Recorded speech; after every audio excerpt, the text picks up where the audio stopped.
నమస్కారం. నేను doctor Sirisha Reddy. 17 April 2026 ఈ రోజున చీకటి దినంగా మన ప్రతి ఒక్క భారతీయ మహిళ కూడా గుర్తుపెట్టుకుంటుంది. సంబరాలు చేసుకోవాల్సిన రోజు చీకటి దినంగా మార్చిన ఈ కాంగ్రెస్ ప్రభుత్వానికి బుద్ధి చెప్పదలుచుకున్నది. డాక్టర్ బిఆర్ అంబేద్కర్ గారు రాజ్యాంగం రాసినప్పుడే మహిళా రిజర్వేషన్ బిల్లు అమలు పరచాలి అని రాశారు. అదేవిధంగా కాంగ్రెస్ పరిపాలన 60 ఏళ్లలో కూడా దీనిని చేయకూడదు అని సంకల్పించుకొని ఎన్నో అడ్డంకులు వేస్తూ లాంగ్ పెండింగ్ యాక్ట్ ఇది. కాంగ్రెస్ ప్రభుత్వం నీచమైన రాజకీయాలు చేస్తూ దీన్ని వీడిపోయేలా చేసి గందరగోళం సృష్టించారు దేశంలో. ప్రతిపక్షాలు ఎన్నో ఆరోపణలు చేశారు, కానీ వాస్తవాలు ఏంటి అన్నది మనం చూడాలి. ప్రతిపక్షాల వాదన దక్షిణాది ఈశాన్య రాష్ట్రాలకి అన్యాయం జరుగుతుంది అన్నది వారి వాదన.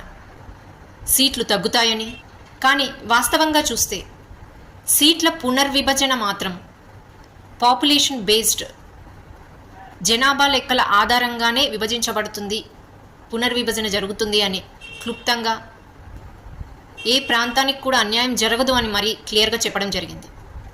ఇకపోతే రెండవ దాని గురించి చూద్దాం. రాజ్యాంగ ప్రాథమిక నిర్మాణాన్ని మార్చే కుట్ర జరుగుతుంది అని మరి వాళ్ళ ఆరోపణ. ఇది ఒక రాజ్యాంగబద్ధమైన ప్రక్రియ, రాజ్యాంగపరంగానే అమలుపరచడం జరుగుతుంది అని, దీని కేవలం ఏకైక లక్ష్యము మహిళా రిజర్వేషన్ తీసుకురావడమే అని క్లియర్గా చెప్పడం జరిగింది. మూడవ ఆరోపణ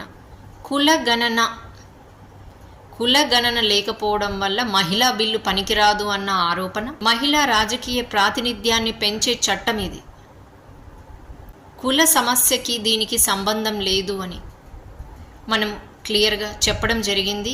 ఎస్సీ ఎస్టీ మహిళలను పూర్తిగా పక్కన పెట్టారు అన్న ఆరోపణ. దీంట్లో వాస్తవం ఏంటో చూద్దాం.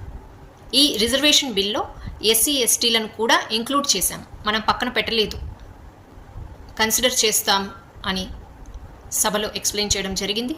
కాంగ్రెస్ మిత్రపక్షాలు వ్యతిరేకమైన ఓటు వేసి మనని కించపరిచారు. ప్రతి మహిళ గుర్తుపెట్టుకోవాల్సిన విషయం ఇది. దాని ప్రకారంగా కూడా ఇప్పుడు ఈ మహిళలే నెక్స్ట్ మిమ్మల్ని ఏ విధంగా గద్దెదించాలి అన్న దాని గురించి, అదేవిధంగా మా హక్కులను ఏ విధంగా సాధించుకోవాలి అన్న తపనతో మేము పనిచేస్తాము.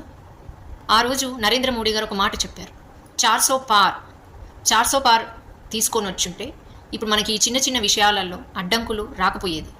1000 సంవత్సరాలకు అభివృద్ధి ఒక గొప్ప సంకల్పంతో మోడీజీ గారు 400 పార్ కంపల్సరీ అని చెప్పారు. భారత్ మాతాకి జై.